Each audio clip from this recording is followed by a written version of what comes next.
हरे कृष्णा समस्त सादर प्रणाम। तो आज आम जाना मार्गशीर मास शुक्ल पक्ष होता जो एकादशी मुख्यदा एकादशी तार महात्म्य कौन बा तार से दिन होता जो तार जो महात्माटा रही से महात्माटा कौन बोली आम जाना।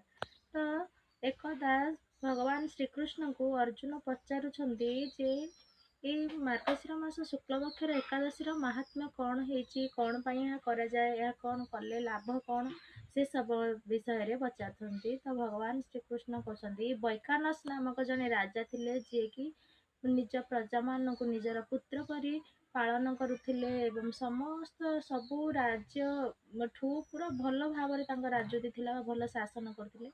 एकदा से शोइथिबा समय स्वप्न आसीथिला जे तांको पितांकर आत्मा सद्गति पाई नाही।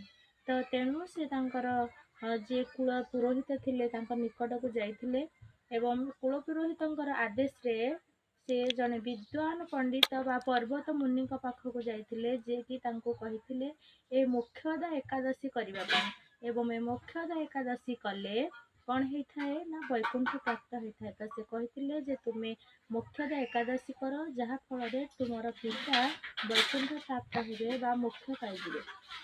तेणु राजा कौन करथिले राजा वैखानस एकादशी व्रत करथिले एवं तांकर पितांकु से मुक्ति देथिले बा मोक्ष देथिले। तो आमे समस्त ए व्रतटी करिबा एवं निजे मोक्ष पाइबा सहित आमर जदि केही आमर थिबे पूर्वज मोक्ष पाइ नथिबे तो आमे तांको पई प्रार्थना करिबा माला करिबा आमे सेमानक पई कोन करिबा ना महामंत्र नेबा। तो ताहाले एही दिन नेले कोन होइथांगी ना तांकर मोक्ष प्राप्त होइथाय।